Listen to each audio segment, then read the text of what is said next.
What is up, my friends? You are very welcome along to Tuesday evening's Anfield Agenda News Roundup, where we're going to give you some words from our manager ahead of the Qarabağ game on Wednesday night.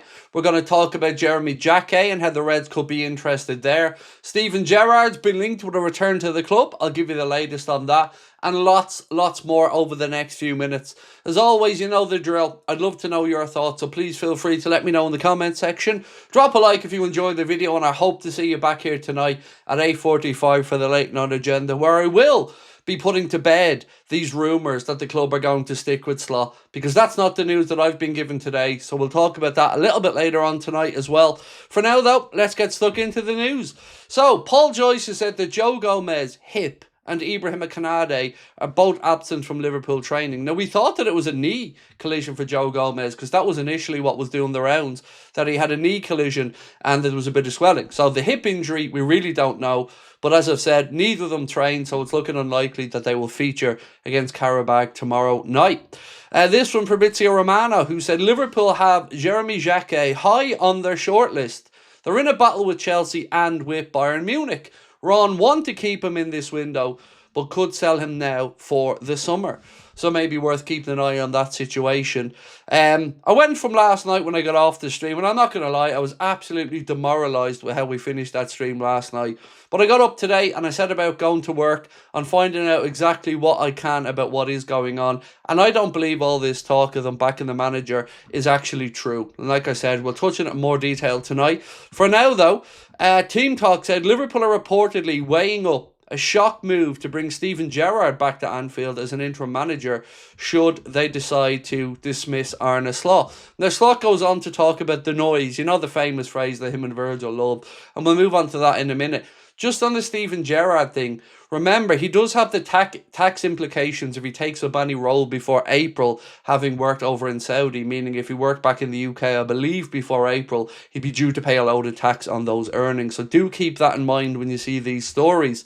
So, Football Tweet have put up a post to say Mohamed Salah has now lost 7 of the past 8 Premier League matches in which he's started for Liverpool. He's the first player to suffer that fate since Dirk Kuyt in 2012. There's so many of these strange little coincidences or strange little statistics that show how bad this has been individually for Liverpool this season, and of course collectively. Yesterday we took you to the fact that we're 20 points worse off after 23 games than we were last season, where we had 53 points after the 23 games. This season, 33, a whole 20 off, but yet still, you know, some people are trying to make the case for Arne to keep his job. I won't be one of them.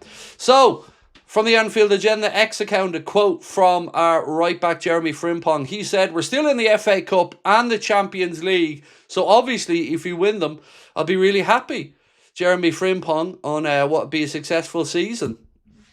Yay! If, lots of ifs there. Do we believe, though, they'll happen? I know he has to be positive and upbeat, but I can be honest on here, right? I can be honest with my fellow Reds. We're all fed up of it right now, but I'm not going to let us be dragged into a pit of misery, folks. We're going to come out swinging again later on. So, Arne Slot speaking about Ibu, he said, "I've spoken to Ibu and we know he's having a hard time. I'm hoping to be back soon, but not for tomorrow." Totally understood. As we've always said, there's a human side to football as well, and we wish Ibrahim Kanade and his family all our condolences. We send our condolences. We wish them nothing but love. It is a very difficult situation that they're going through right now, and family always comes first in these matters. Arne Slot on negativity. I like to think he's talking a little bit about me here, but here we go. Arne Slot on negativity. It's going to be really difficult to quiet the outside noise with the opposition or with the position we're in. It's going to be really difficult to quieten the outside noise. It's not outside, Arne. This is the big breaking news for you, bro. It's inside. The noise is coming from your own fan base. It isn't outside noise. These are the people that you're supposed to be part of. You know that perfect triangle of manager, fans and players? The thing that we're all supposed to be about. You can't call that outside noise, mate. You can't start knocking your own fans. Said even if we win a few games, every loss, the noise will come back. Because you're not wanted. That's why, Arne. You're not wanted. Take the hint. Fans have had enough. It's not outside noise. It's fan opinion. And the opinion is that you ain't good enough. Goes on to say it's impossible to shut down the noise at a club like this if you're not competing to win the league. Arne, we're not competing to win the league, bro. So it's impossible. So it's mission impossible. So why are you still here? And I'm not going to let this drop because we know it's not good enough. We know that the club know it's not good enough. We know that the fan base know it's not good enough. And we're going to keep talking until they realise it isn't good enough. Arna also said, in between the boxes, we're a very, very good team. But there's a whole middle part of the pitch there, Arna. You know, that we're good, but not on either end. You know, the part where the business happens, goal, defending, the important stuff. He said, way we bring the ball out, get box to box so many times at Bournemouth, we were in a position where I wanted us to be, but bringing it from promising position to finishing it off, we have to improve. Well, Jamie Carragher showed about that box to box thing last night, where the Bournemouth player dispossessed the Liverpool player, and they went 74 yards. 74 yards past the part where we're good, you know, the middle of the pitch, Arna, where you're boasting about. The part where we're good. 74 yards before anybody went near them, but I digress, we'll keep going. He said in the other box, too many times they arrive and they get a chance. It's almost like you can coach your defence, Arna. But it's okay, we are keeping the outside noise quiet, so we got that. Complete this balance, he said. Very bad cocktail we're having. Then stop drinking. Go home, you've had enough.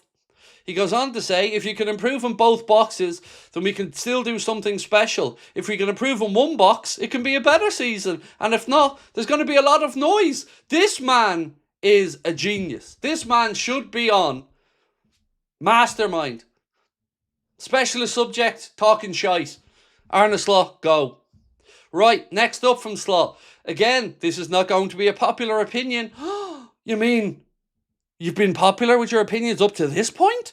He goes on to say, what I tell you now, maybe the reason we won the league last season is because we played Paris Saint-Germain. There he is, fucking dying to get into a bit of Paris Saint-Germain again. Come on, Arne, lube up and have at it, bro. He said, we had a week to prepare for league games after going out of the Champions League. So now it's a better thing. It's a better thing to go out of the Champions League. We don't want European football distracting us from the main prize to win the league. That's the goal, right? We're sixth, Arne. 10 points off third. 14 points off the top. But it's okay though, because remember folks, we're keeping out the outside noise, so we're not letting it get to us. On the squad, he said, even if you reconsider and come to a different decision, if you're deluded like he is, can we change it? Can we make the squad bigger with the money that we have? Well, yes, Arne, you tried to do that at the end of the summer by signing Mark Gay, and then you didn't want him a few months later. Don't cry poor mouth on us now, Arne. We've just seen the record revenues, can't be crying poor mouth. Went to say, we are 1 or 2 players short compared to last season, yes. And you add the 3 long-term injuries, it's a lot. Stop talking crap. You said you were happy with the squad.